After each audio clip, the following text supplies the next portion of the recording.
Alors, bonjour à tous. Je ne sais pas si vous m'entendez. Bonjour à tous, bienvenue. Je vois qu'on a déjà pas mal de monde connecté. J'essaye de trouver notre deuxième conférencier. Le voilà. Hop. On est très heureux de vous accueillir. On se donne encore 2 minutes pour permettre aux retardataires de se connecter et puis on va pouvoir commencer. Ah ben voilà, Mathieu est apparu. Hop. Bonjour Françoise qui nous salue. Bonjour.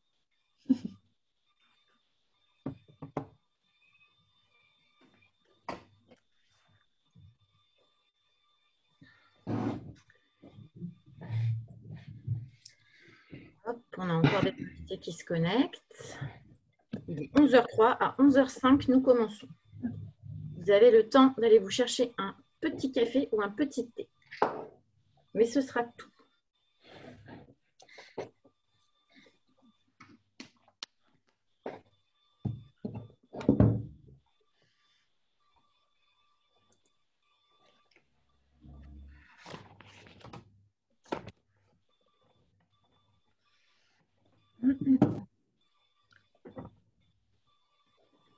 Encore 1 minute.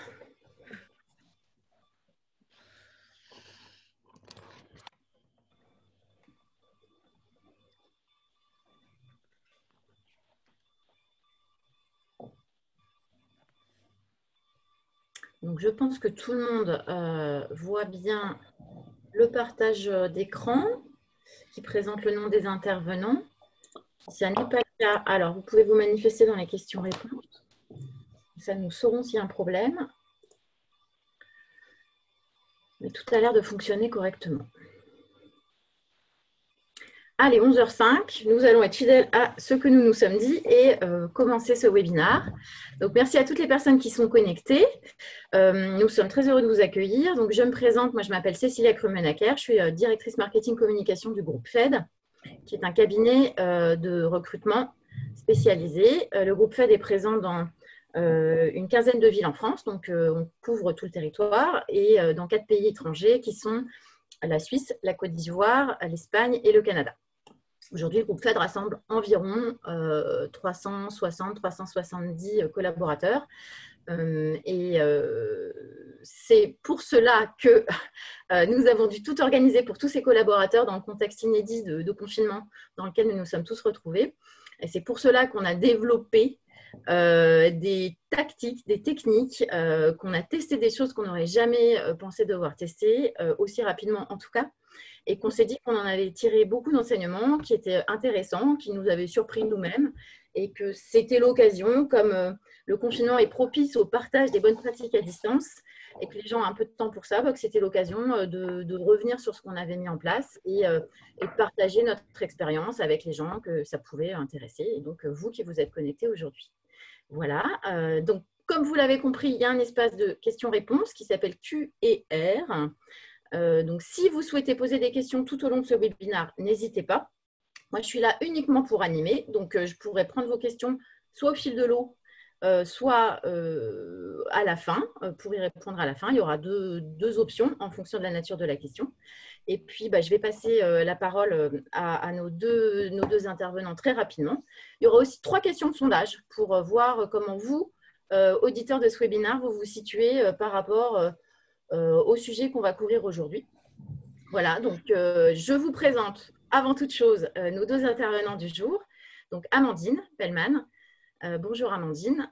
Amandine, qui est donc membre de notre équipe de développement RH et qui s'occupe plus particulièrement, mais pas uniquement, de la formation chez FED. Et chez FED, on a une politique de formation qui est vraiment ambitieuse. On a beaucoup de choses pour tous les publics. Donc, Amandine a du travail, et particulièrement en ce moment où il faut tout réinventer. Je vous présente également Mathieu Blais, qui est directeur régional associé chez FED Finance. Bonjour Mathieu. Bonjour à tous. À ce titre. Mathieu encadre une équipe de plus de 50 consultants qui sont répartis dans 5 bureaux d'Île-de-France. Donc, en termes d'innovation managériale et d'adaptation de ses pratiques au travail à distance, Mathieu a beaucoup de choses à nous raconter. Voilà, donc merci d'être là tous les deux. Alors, je vous propose, avant toute chose, de lancer un petit sondage pour avoir l'humeur du jour, puisqu'on va parler pas mal de travail à distance, de télétravail. Comment vous sentez vis-à-vis de ça? Donc, alors, je le teste. Je ne l'ai jamais fait dans la vraie vie. J'ai lancé normalement une question de sondage. Est-ce que tout le monde la voit? Est-ce que nos panélistes la voient?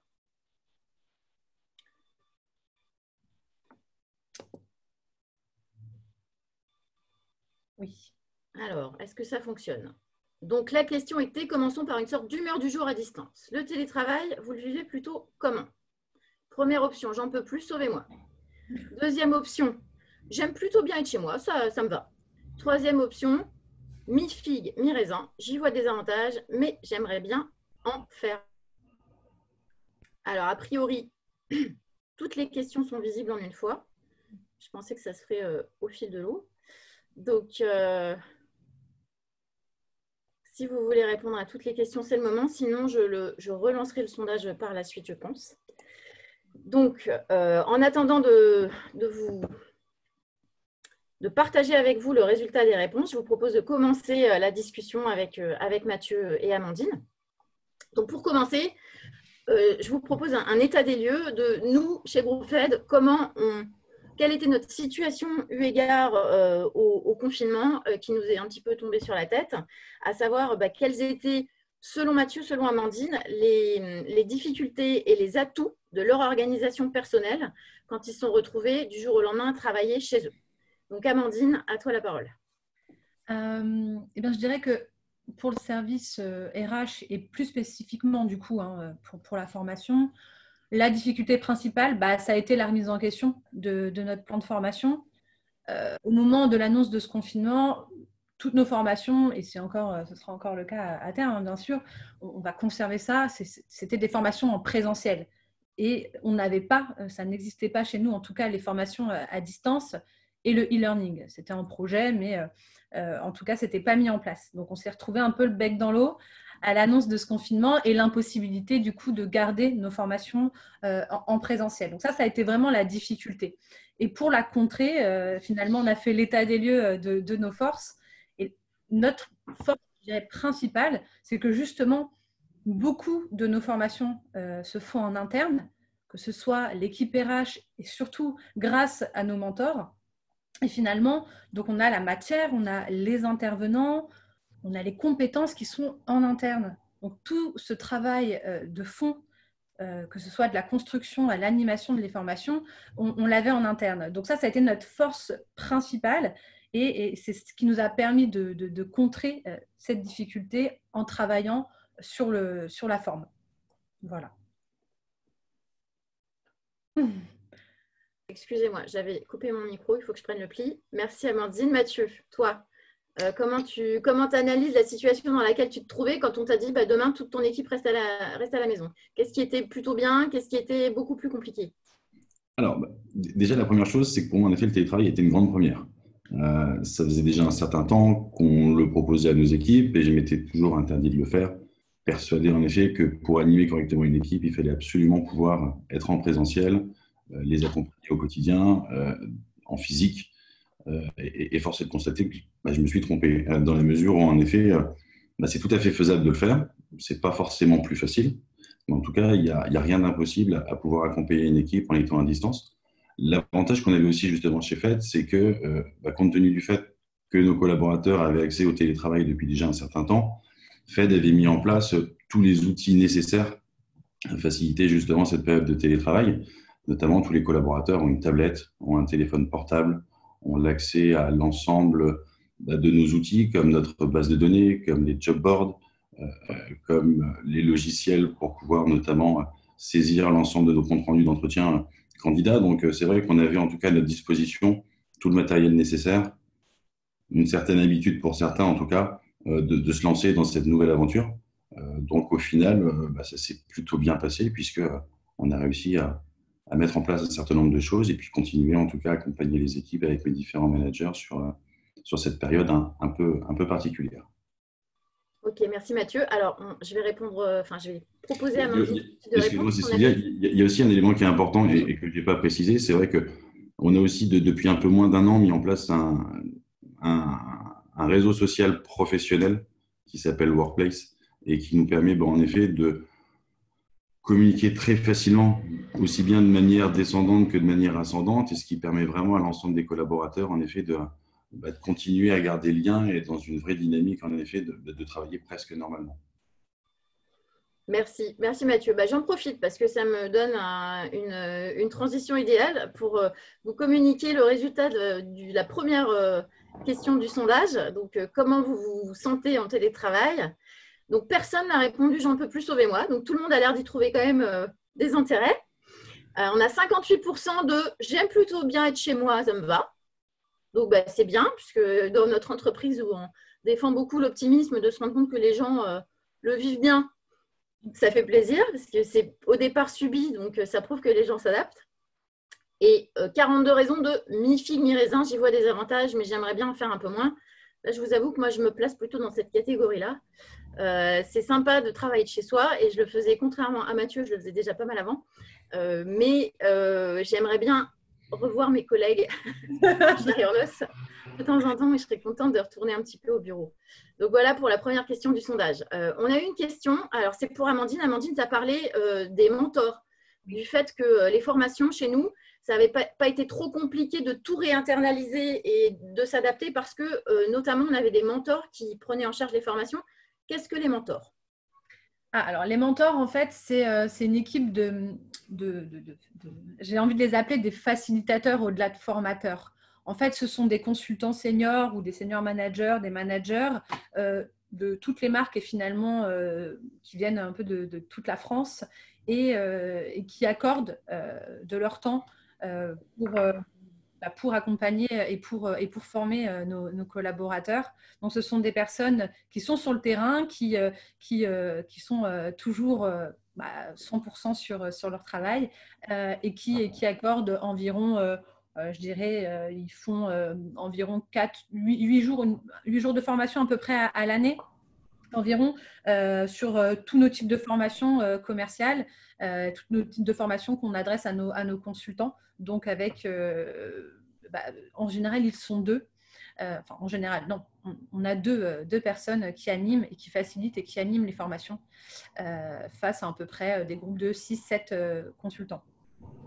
Ok, donc c'est des super formateurs internes. Exactement, donc on est une équipe de 13.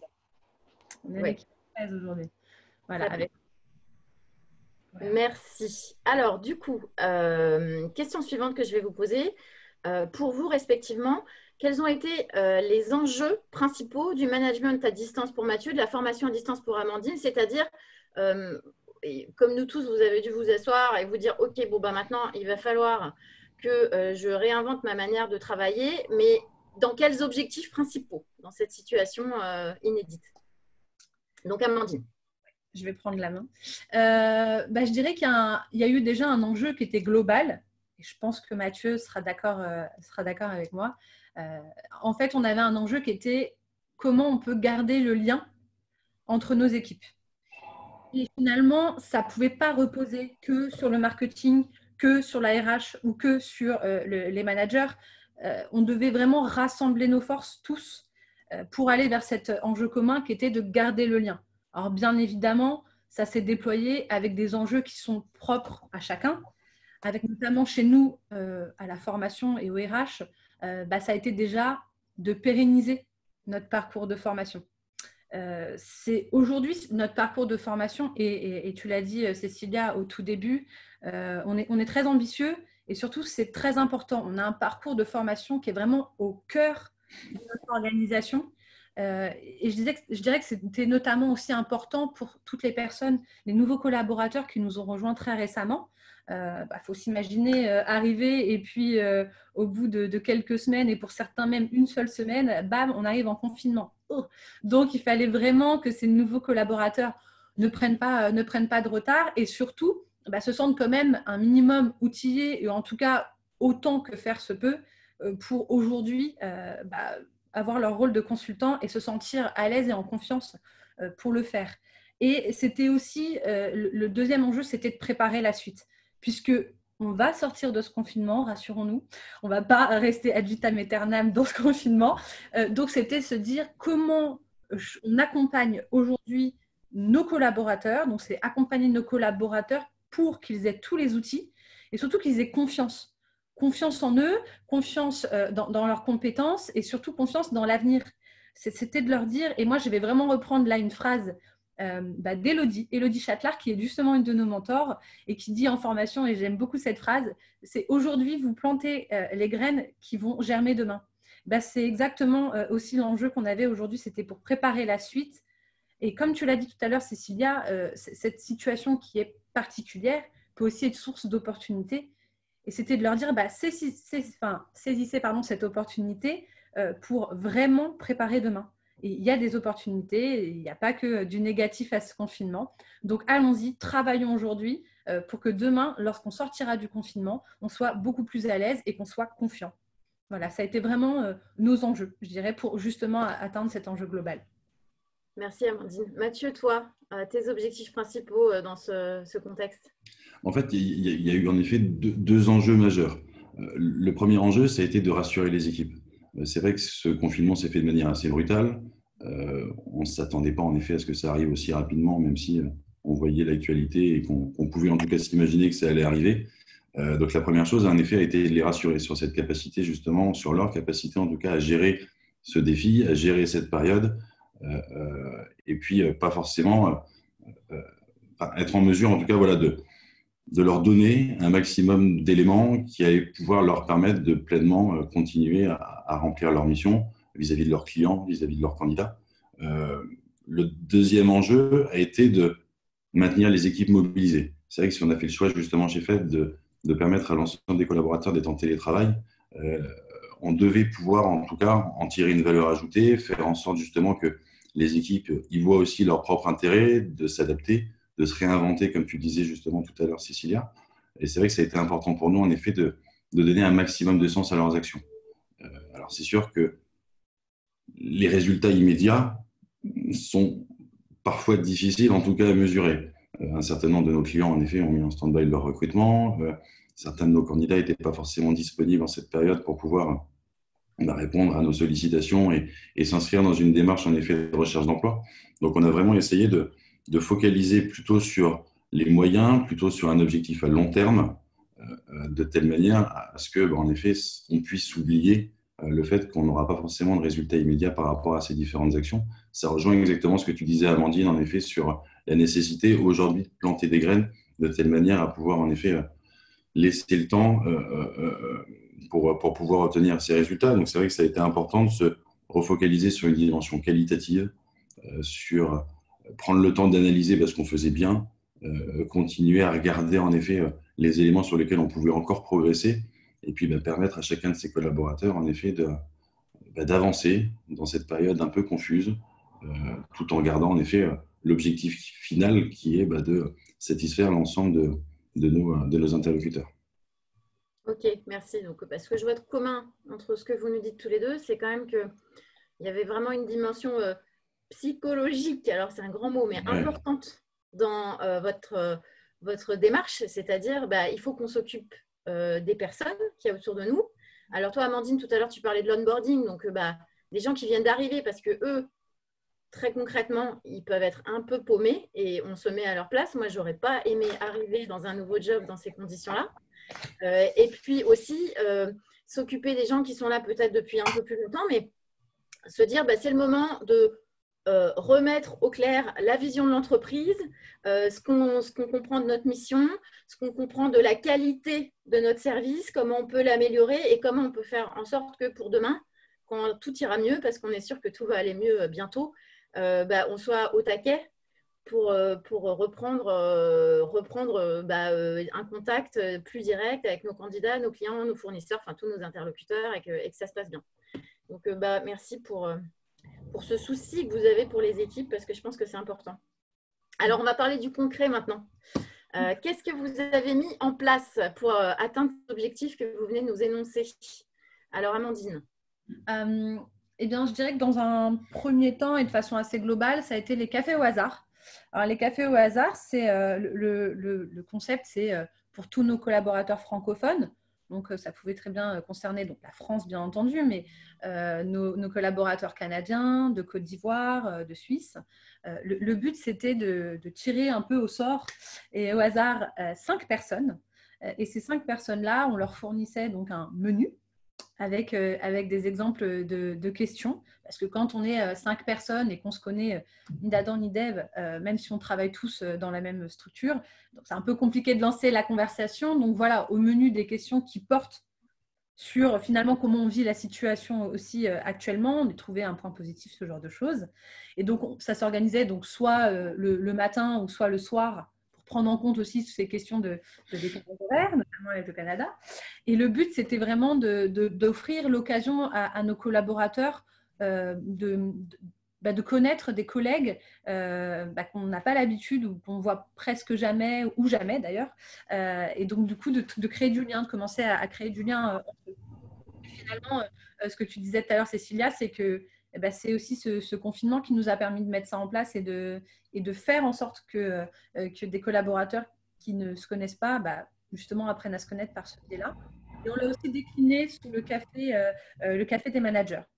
Donc là, au menu, plus des thématiques managériales et qui, là, c'était plus pour favoriser l'échange entre pairs de bonnes pratiques et pourquoi pas aller s'inspirer de ce qui se fait chez l'un et chez l'autre. Donc là, vraiment, encore une fois, une dimension un peu psychologique, effectivement, si on peut dire ça entre guillemets, pour favoriser l'échange et la connaissance et garder du lien. Alors, toujours avec cet enjeu global, et on y reviendra, c'est garder le lien, comment on fait. Donc, ça a été ça, c'est 2 actions un peu globales. Et pour vraiment centrer sur la formation, je dirais qu'on a beaucoup de formations qui ont été adaptées en visio. Alors, adaptées de quelle manière les formations en présentiel, ce sont des formations qui sont sur 2 jours de façon générale. Donc là, il a fallu revoir ces formats. Hein. On peut s'imaginer que 2 jours de formation en visio, c'est un peu long. Donc, on a raccourci les formats pour en faire des formats de 1 heure, 1 heure et demie. On a aussi réadapté, bien évidemment, les approches. Donc, on s'est axé sur l'essentiel, hein, sur les points essentiels et sur les messages clés tout en les adaptant à la situation actuelle. Parce que bien évidemment, autant il y a des choses, ce sera ad vitam aeternam, et on en a fait des refresh, par exemple, des points de refresh, mais autant il y a des choses qu'on doit adapter, bien évidemment, par rapport à ce qui se passe actuellement, pour à nouveau donner confiance et outiller nos consultants et qu'ils soient assez à l'aise pour faire leurs approches, que ce soit auprès de leurs candidats comme auprès de leurs clients. Et pour ça, c'est toujours 2 formateurs, et là sur des groupes encore un peu plus restreints d'environ 4 consultants. Parce que le but, et c'est, je pense, encore une fois la même chose, mais c'est de justement favoriser l'échange, laisser parler les consultants et surtout les laisser s'exprimer sur leur point de vue et sur ce qu'ils ont pu, eux, mettre en place de leur côté. En tout cas, c'est toujours comme ça qu'on voit la formation et ça n'a pas changé. Pour nous, c'est très important qu'il y ait justement cet échange entre les consultants et les formateurs. Et puis, enfin, je dirais que c'était aussi tout ce qui est relation école. Là, ça a vraiment été mis en place durant ce confinement, toujours adapté à la situation actuelle, puisque les coachings se font en visio. Donc, en fait, les consultants ont été amenés à coacher en visio des jeunes diplômés qui, eux, sont dans une situation aussi très particulière, puisque un confinement, on vient d'être diplômé, enfin, en tout cas, on va être diplômé ou on vient d'être diplômé, on est très content, et bam, il y a le confinement qui nous tombe dessus. Donc, c'est une situation qui est quand même très anxiogène et ça peut être très angoissant et inquiétant pour eux. Donc là, le rôle des consultants et le rôle des personnes qui les encadrent, ces jeunes diplômés, c'est de leur donner tous les outils, les bons discours, revoir vraiment, faire un coaching très personnalisé de ces jeunes diplômés, à nouveau là pour leur donner confiance à ces personnes-là et leur donner envie et en tout cas les rassurer sur l'avenir en leur donnant tous les bons outils pour y arriver. Donc là, concrètement, ce dispositif-là, c'est des consultants FED qui prennent de leur temps pour faire une formation express à la recherche d'emploi à des diplômés ou futurs jeunes diplômés? Oui, et puis c'est aussi le fait de regarder le CV, d'aller chercher des informations sur les techniques de recherche, le profil LinkedIn, savoir s'ils ont accès à tous les outils qui sont aujourd'hui utiles pour aller faire leur recherche d'emploi. Ça va être vraiment comment ils passent leurs entretiens, les questions qu'ils posent, leurs compétences, comment ils les mettent en avant. Enfin, vraiment, c'est très complet. C'est très complet sur l'approche, justement pour eux aussi les outiller un maximum. Et ça fait Ça fait vraiment partie de la valeur ajoutée de nos consultants, c'est qu'ils ont toutes ces connaissances et c'est de pouvoir les partager avec des jeunes diplômés. Donc, Amandine, parce que la plupart des gens qui sont connectés aujourd'hui ne sont pas dans le milieu du recrutement, donc si on voulait élargir ça aux autres secteurs d'activité, l'idée, c'est de dire c'est le moment de proposer aux gens dans vos équipes de faire des choses qu'ils ne font pas d'habitude.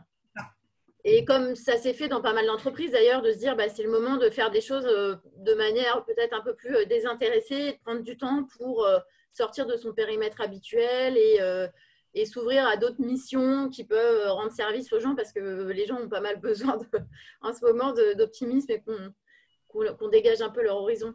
C'est pour essayer d'ouvrir C'est ouvrir le champ des possibles et eux aussi les faire monter en compétences, se rendre compte aussi de leurs valeurs et aussi de leurs connaissances. C'est aussi de les mettre en avant, finalement, les consultants, en leur montrant que oui, ils ont toutes les compétences nécessaires pour encadrer des jeunes diplômés. Et pour, je dirais, la plupart d'entre eux, en plus, ils étaient jeunes diplômés il y a peu de temps, parce qu'on est quand même sur une population qui est assez jeune. Donc, c'est toujours plaisant. Et comme tu le dis, c'est effectivement d'aller au-delà et d'être dans une approche un peu plus moins… comme tu le disais, c'était sympa, sympa. C'est l'approche, elle est vraiment dans l'aide et l'entraide. Et c'est vraiment ça. C'est vraiment ça, tout en montant en compétences et en allant sur d'autres missions qui sont très intéressantes aussi. Merci Amandine. Alors avant de passer la parole à Mathieu, je vais partager avec vous le résultat de la réponse à la deuxième question du sondage, qui était: avant le confinement, votre entreprise avait-elle déjà mis en place des possibilités de télétravail? Alors oui, largement, 36%, donc un gros tiers. Oui, mais plutôt embryonnaire, 36%, pareil. Et non, pas du tout, 29%. Ça veut dire que si on ajoute les embryonnaires et les pas du tout, on arrive à 65%, donc 2 tiers, ce qui est quand même énorme. Ça veut dire que là, pour les gens qui n'avaient jamais fait de télétravail ou très peu, on imagine la montagne qu'il a fallu gravir pour s'adapter à la situation. Alors toi, Mathieu, justement, on parlait de montagne à gravir. Concrètement, quelles ont été les actions que tu as mises en place pour adapter ton management à cette nouvelle donne? Pour commencer et pour rebondir justement à ce que tu disais, Amandine, c'est vrai que ça a été important de proposer aux équipes une manière différente de travailler, prendre le temps aussi bien de faire de la qualité, en tout cas d'être beaucoup plus dans une logique de qualité, comme je le disais, en soignant particulièrement en effet les recrutements que nous avions encore à pourvoir et prendre le temps d'appeler un maximum de candidats. On a vraiment aussi poussé les équipes à s'inscrire à des formations, à faire en sorte justement de développer leurs propres compétences, à prendre le temps, qu'on n'a pas forcément d'ailleurs toujours quand on est 10 à 12 heures par jour, la tête dans le guidon. Donc c'était vraiment en effet encourager les équipes à aller sur des formations qu'elles n'auraient peut-être pas forcément, de se réinscrire à des formations qui leur permettraient de consolider en tout cas les compétences qu'elles avaient réussi à acquérir jusqu'à maintenant. Donc ça, c'est vrai que c'est un élément qu'on a vraiment poussé au niveau de nos équipes avec les managers pour faciliter en effet le travail de chacun. Et puis, ça contribuait aussi à être dans une logique de se réinventer et à se poser un peu plus pour penser à soi et pas le faire de n'importe quelle manière. La deuxième chose aussi qu'on a souhaité faire, c'est dès le début mettre en place des challenges. Extrêmement important justement, pouvoir garder les équipes dans un rythme, faire en sorte justement de faciliter en effet un certain nombre d'éléments. Un élément tout bête, c'est vrai que au quotidien, c'est parfois difficile de mettre à jour de manière assez massive notre base de données candidats, et ça a été l'occasion parfaite justement pour prendre le temps de le faire, pour rappeler justement tous les candidats qu'on n'avait pas eu l'occasion avec lesquels on n'avait pas eu l'occasion d'échanger depuis un certain nombre de mois. Et donc c'est vrai que le premier challenge qu'on a lancé a été sur cette dimension candidat, récompenser en effet les plus performants dans cette logique avec des cadeaux. voilà, c'était vraiment important de permettre en tout cas aux équipes d'être dans ce rythme-là. La deuxième chose qu'on a souhaité justement mettre en place, c'est vraiment s'appuyer sur ce réseau social professionnel dont je vous parlais tout à l'heure, à savoir Workplace, et mettre en avant la moindre réussite, être vraiment dans une logique de communiquer sur les bonnes nouvelles. Quand je dis bonnes nouvelles, c'est typiquement un client qui, au moment du confinement, nous a dit qu'il mettait en stand-by son recrutement et qui finalement, 2-3 semaines après, nous rappelle pour nous dire que le recrutement est à nouveau ouvert. Un consultant qui a obtenu des informations qui peuvent être utiles justement à tout le monde, qui s'est rendu compte qu'en effet, voilà, il y avait un vrai intérêt à mettre à jour les candidats, notamment. C'est vrai que c'était important de pouvoir le valoriser un maximum justement sur Workplace.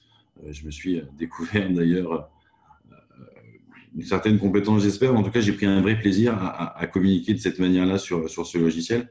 Et c'est vrai que c'était important, voilà, de manager les équipes, continuer à les accompagner, leur donner du rythme, mais aussi être capable de les ménager. Et les ménager, justement, en mettant en avant, en faisant un focus sur l'optimisme. Tu en parlais tout à l'heure, Cécilia, c'est vrai que c'est un élément qui est très, très important. La troisième chose, c'est continuer à garder le lien, mais le lien pas uniquement par le biais de ce réseau social, mais aussi être dans une logique, en effet, d'être en contact régulier avec l'ensemble des collaborateurs. J'ai moi-même appelé tous mes collaborateurs, j'ai sensibilisé les managers. Bon, ça a été assez facile parce qu'ils étaient dans la même dynamique, de continuer à créer un maximum d'occasions d'échanger avec les collaborateurs. C'est vrai que quand on était en tout cas au bureau en présentiel, on avait des rituels. Il y avait régulièrement des petits déjeuners qui étaient organisés. Dès qu'un consultant faisait son premier placement, notamment, il ramenait le petit déjeuner pour l'ensemble du plateau. On avait l'habitude de fêter les anniversaires. On organisait aussi régulièrement des apéros, notamment en fin de semaine, pour pouvoir permettre aux collaborateurs de continuer à échanger aussi bien sur leur quotidien que sur des éléments complètement informels. Donc ça, c'est vrai que ça a été important de pouvoir garder ce rythme sur ces éléments-là et permettre en effet aux collaborateurs de rester en contact, de ne pas se sentir en effet isolé. Ça peut être facile justement de se sentir isolé dans cette période-là. Donc voilà, on a vraiment souhaité maintenir ce lien le plus possible. On a déjà depuis quelques années en effet favorisé l'initiative collective. Ça fait en effet quelques temps que, notamment dans mes équipes, on organise régulièrement des réunions où les consultants peuvent faire part de leurs difficultés, peuvent en effet proposer des solutions. Et après, nous, en effet, managers, d'animer ces différentes solutions et de faire en sorte que ça puisse être mis véritablement en œuvre.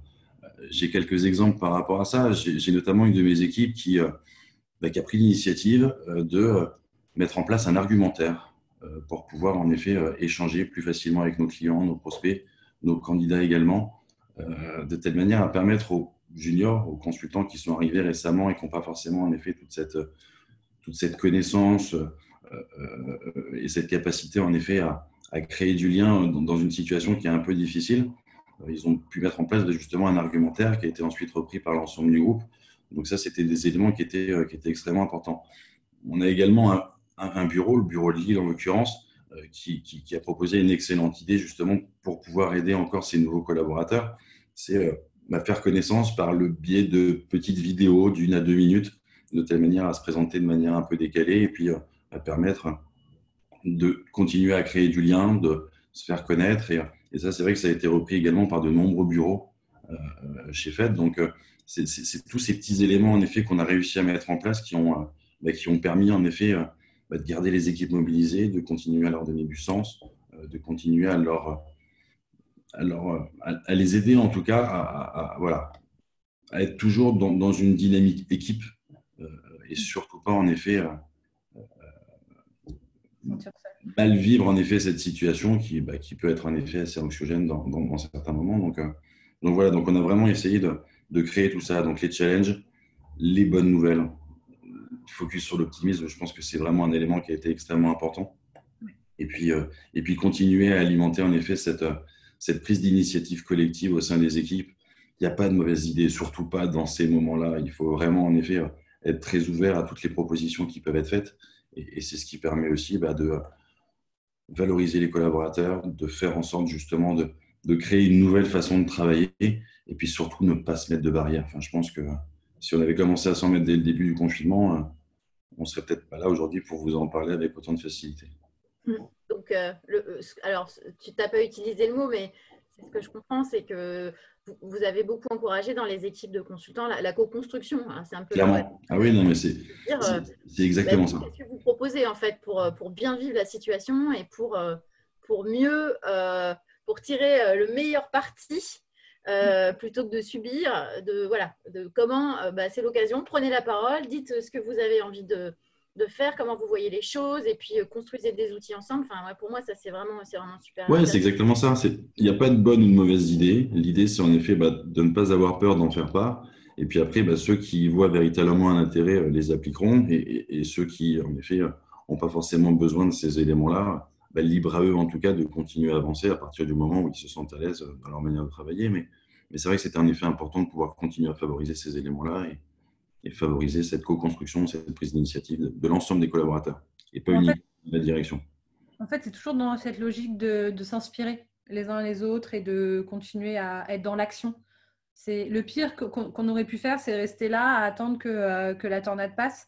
Et finalement, tout le monde s'est mis dans l'action et a proposé des choses qui ont été plus ou moins reprises effectivement selon les équipes et les bureaux. Et puis pour rebondir un peu sur ce que tu disais aussi, Mathieu, avec Julie au RH, ce qu'on a fait de notre côté, c'est qu'on a appelé aussi tous les collaborateurs, en tout cas un grand nombre de collaborateurs, vraiment plus là pour le côté… avec plaisir. Et là, vraiment plus pour le côté informel, quoi. C'était pour prendre des nouvelles de nos collaborateurs parce que c'est bien de leur redonner confiance et de leur donner envie et qu'ils aient envie de continuer et en tout cas de se dire que demain, ça ira très bien et il n'y aura pas de souci. Mais ça passe aussi par le côté santé personnelle, en tout cas, pour s'assurer que ça va et qu'ils le vivent bien. Et je pense que ça aussi fait ça a eu un petit plus quoi, de se dire ok, nous ça nous a fait plaisir de prendre de leurs nouvelles et de s'assurer que tout le monde va bien parce que nous aussi on manque un peu d'être humains, mais surtout ajouter de l'humain et c'est dans toutes nos actions, je pense que c'est ça qui a primé, c'est ajouter de l'humain à la situation. Voilà. Merci Amandine. Alors, on a pas mal parlé de workplace. Alors j'ai une question dans le chat. Vous parlez de workplace, comment ça fonctionne? Donc, ça tombe bien parce que je m'étais dit que peut-être tout le monde ne saurait pas de quoi il s'agit. Donc, Workplace, en fait, c'est un réseau social interne. C'est le Facebook de l'entreprise. D'ailleurs, c'est Facebook qui l'a développé pour les entreprises. Nous, chez Fed, on l'a mis en place il y a 1 an, presque. C'était en juillet 2019. Et quand on l'a mis en place, tout de suite, on a vu que c'était un très bel outil pour organiser une communication dans les deux sens, bidirectionnelle. C'est-à-dire que les équipes peuvent s'exprimer autant que le top management. Tout le monde peut partager des choses s'il le souhaite. Alors, bien évidemment, ça reste un outil professionnel, donc il faut que ça ait un lien plus ou moins direct avec la vie de l'entreprise. Mais en tout cas, c'est sur un ton qui est vraiment assez libre et assez léger. Et j'ai fait une capture d'écran vidéo pour que vous vous rendiez compte de ce que ça peut donner. Alors, est-ce que ça va apparaître? Voilà. Est-ce que Mathieu et Amandine, vous confirmez, vous voyez la capture d'écran? Oui. Voilà, donc ça c'est Workplace pour nos auditeurs. C'est donc c'est vraiment l'interface de Facebook et vous voyez que on diffuse là sur les formations Schema dont on vous parlait tout à l'heure. Là, c'est les vidéos de présentation des consultants. Ici, on prépare une réunion et on le fait savoir. Là, c'est la DSI qui communique sur des correctifs sur notre outil métier. Là, c'est le petit un café au hasard. Ici, c'est nous qui avons communiqué sur le webinaire que vous êtes en train de regarder. Et là, c'est moi qui avais communiqué sur, on a eu un article pour notre cabinet Fed Supply. Regardez, merci à la personne qui a été interviewée. Donc, ça peut être vraiment des choses très diverses. Il y a beaucoup de communication aussi du développement RH pour s'inscrire à toutes les formations visio qu'elles ont mis en place. Donc, qui du discours commercial, qui de l'outil de recrutement prédictif, qui de toutes les autres options de formation qu'on a en ce moment en visio. Donc, c'est vraiment un outil qui révèle tout son potentiel en ce moment. Clairement. Parce que nous tous, là, tous les trois qui nous exprimons, c'est un outil qu'on utilise beaucoup pour communiquer dans nos équipes. Il y a un espace de chat, donc on peut faire des communications informelles en mode chat. Et puis, la direction, au moins une fois par semaine, communique sur comment ça se passe, quelles sont les grandes nouvelles, quelles sont les grandes orientations, une espèce d'humeur du jour. Enfin, voilà, il y a beaucoup de choses qui sont communiquées. Chacun dans son équipe l'utilise pour remettre ses documents, ses infos à disposition. Et puis, tout le monde est libre. Là, la capture d'écran que vous voyez de Café au hasard, c'est un des participants au Café au hasard qui s'est dit tiens, c'était sympa. Et je vais dire à tout le monde qu'on s'est vu ce matin. On était 5. Moi, je connaissais qu'une de ces 4 personnes. Et puis, c'était cool. Et merci aux équipes qui l'ont organisé. Donc, pour l'optimisme dont on parlait tout à l'heure, c'est vrai que c'est assez sympa. Au-dessus, vous avez une capture d'écran d'une formation visio. Voilà, donc là, c'est Amandine qui dit ce matin, on a fait une super session de formation discours commercial. Merci aux participants. Et en même temps, ça permet aussi de rappeler à tout le monde qu'on peut s'inscrire à ces formations-là, que c'est sympa, et puis que ça va permettre de monter en compétences et que c'est certainement le bon moment pour le faire. Voilà. Donc, Workplace, c'est ça. Ça facilite aussi justement, ce que je disais tout à l'heure, cette capacité à travailler en équipe. On peut notamment mettre en place des sondages. Donc, n'importe quel collaborateur peut, au sein justement d'un groupe, proposer un sondage sur un certain nombre d'idées. Et puis derrière, c'est ce qui permet aux collaborateurs de voter et puis de voir en effet quelle idée est-ce qu'on retient véritablement par rapport à ça. Donc, il y a vraiment beaucoup d'avantages à cet outil. Et c'est vrai que ça nous a clairement facilité la tâche en cette période de confinement. Voilà, donc on n'a pas d'action chez Workplace, mais en tout cas, nous, chez GroupFed, c'est un outil qui nous est vraiment précieux par les temps qui courent. Il y a d'autres options, il y a Slack, il y a Microsoft Teams, voilà. Donc, si vous sentez des velléités pour vous intéresser à ça, il y a plein d'options. Nous, on a opté pour celle-là. Mais en tout cas, on voulait partager avec vous que ce genre d'outil, c'est quand même très, très précieux et particulièrement en ce moment. Donc, on arrive à la dernière question pour vous, Mathieu et Amandine. Donc, si dans le public, vous voulez poser des questions, vous pouvez encore, c'est le bon moment. Donc, parmi tout ce que vous nous avez présenté là, quelles sont les innovations, alors c'est un peu pompeux comme terme, mais c'en est, que vous allez garder pour la suite dans vos pratiques? Toi, Amandine, pour ce qui concerne la formation principalement et puis le développement RH. Toi, Mathieu, pour ce qui concerne le management. Donc, Amandine, je t'en prie. Oui, alors du coup, oui, pour être concrètement sur la formation, ça va être toutes les formations en visio qu'on a pu mettre en place là durant ce confinement. On va garder ce format, ces formats courts. On va peut-être plus ce sera toujours en complément de nos formations en présentiel, mais ce sera plus pour la préparation ou pour l'ancrage. De toute façon, c'était un projet qu'on avait d'ores et déjà au développement RH, de travailler sur des formations plutôt sur du e-learning et en tout cas sur comment compléter aujourd'hui notre offre de formation pour que ce soit au-delà du présentiel. Donc, ça va être de garder ça, mais toujours en adaptant à la situation et en adaptant nos contenus. C'est ça qui est important finalement et c'est ça qui a fait la différence. C'est qu'on ne s'est pas simplement contenté de prendre et de retranscrire juste en faisant un format court. Non, c'est qu'on l'a adapté, c'est qu'on y a apporté du concret, c'est qu'on a donné des exemples pour ce qui se passe en ce moment. Donc ça, on va le garder, ce format visio et ce format court, toujours en l'adaptant. C'est aussi toutes les actions, alors entre autres de relations école, mais en fait, toutes les nouvelles missions qu'on peut proposer aux consultants et qui est en dehors de leur périmètre habituel. On s'est rendu compte que vraiment, c'est pour la valorisation du collaborateur, parce qu'il a, il a de la valeur ajoutée dans sa fonction de conseil, des choses qu'il fait au quotidien finalement avec ses candidats et avec ses clients, ça peut s'ouvrir à d'autres interlocuteurs. Donc, c'est vraiment de mettre encore plus d'actions en place et en tout cas, c'est s'appuyer aussi sur les compétences de nos collaborateurs à d'autres interlocuteurs. Et enfin, je dirais, parce que durant ce confinement, notamment à l'outil Workplace, le fameux Facebook dont on vient de parler, d'entreprise, c'est toujours les encourager à faire ce qu'il faut en ce moment. C'est-à-dire que, comme on l'a dit à plusieurs reprises, il y a une opportunité qui s'est, dans cette situation, ça a été de se dire, je peux aller suivre des formations, des webinars, je vais aller m'intéresser au contenu de certains experts. Et finalement, on s'est rendu compte que sur Workplace, il y avait beaucoup de partage de ces informations-là. Je dirais que l'outil n'a jamais autant été utilisé à bon escient que maintenant, que durant ce confinement, on n'a jamais autant utilisé toutes les possibilités de cet outil et on ne s'est jamais rendu aussi compte de l'importance de cet outil et de son intérêt. Et nous, ce qu'on veut, et on pense que c'est aussi le rôle de développement RH, c'est d'encourager toujours les gens et les consultants à partager, à s'inspirer. Et ça fait aussi partie, tu as utilisé le mot innovation, et moi je suis tout à fait d'accord avec ça. En fait, c'est comment vous pouvez continuer à innover dans vos pratiques. Parce que ça va leur donner confiance aussi aux collaborateurs et aux consultants de se dire oui, j'ai les capacités de faire ça, j'ai les compétences, j'ai les connaissances, et ils peuvent s'en servir simplement dans leur métier au quotidien. Donc, c'est toujours continuer à encourager cette pratique parce qu'elles sont juste hyper positives et on en ressent aujourd'hui tous les bienfaits. Et on veut que ça continue. Voilà. Merci, Amandine. Mathieu, toi, qu'est-ce que tu vas garder parmi tout ce que tu as testé?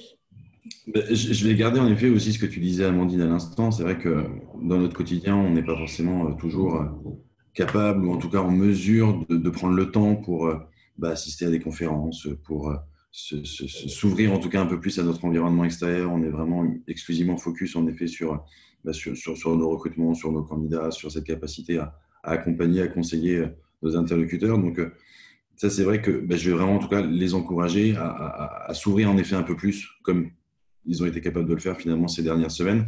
Et puis, je vais aussi très clairement continuer à vraiment appuyer sur toutes les bonnes nouvelles. C'est vrai que je me focalisais principalement sur le résultat final, à savoir les placements et les sociétés qu'on arrivait à accompagner, les candidats qu'on arrivait à accompagner. Mais il y a tellement d'autres choses à côté qui sont extrêmement importantes, qui permettent vraiment de valoriser les équipes. Et je vais vraiment, en tout cas, m'efforcer à donner encore plus de sens à toutes ces actions et ce focus sur l'optimisme. Je pense que c'est un des éléments, en effet, sur lequel je vais vraiment tâcher de faire beaucoup plus d'efforts que je pouvais en faire jusqu'à maintenant. Merci, Mathieu. Amandine, j'ai une question qui s'adresse à toi, donc je vais te la poser. Pour les formations, quel genre d'adaptation concrète avez-vous fait? Alors, tu as déjà répondu pas mal, mais peut-être, par exemple, sur une formation pour le discours commercial, est-ce qu'il y a eu des changements dans le contenu aussi? Comment vous avez géré ça?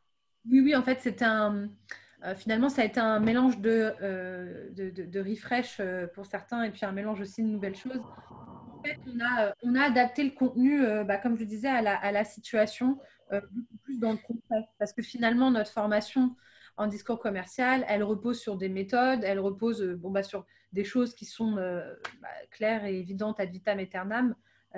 Maintenant, comme elle s'adressait déjà à des consultants plus ou moins avec un plus ou moins un niveau d'expérience dans le métier. Donc, finalement, on a aussi adapté notre animation et sur les exemples concrets qu'on pouvait donner. On a adapté le contenu à la situation dans la préparation, dans leur approche avec le client. Donc, ça va être beaucoup plus sur des exemples, finalement, sur ce que concrètement on leur apporte, plus que dans la méthode qui, en soi, ne change pas. Donc, vraiment, l'adaptation, elle s'est faite dans du concret, dans des choses vraiment très, très concrètes, et dans ce qu'on pouvait leur apporter. Donc, comme je le disais tout à l'heure, c'est pas simplement prendre c'est pas simplement prendre des choses, des modules déjà existants pour ensuite venir juste les raccourcir et en faire un module d'1 heure, 1 heure et demie.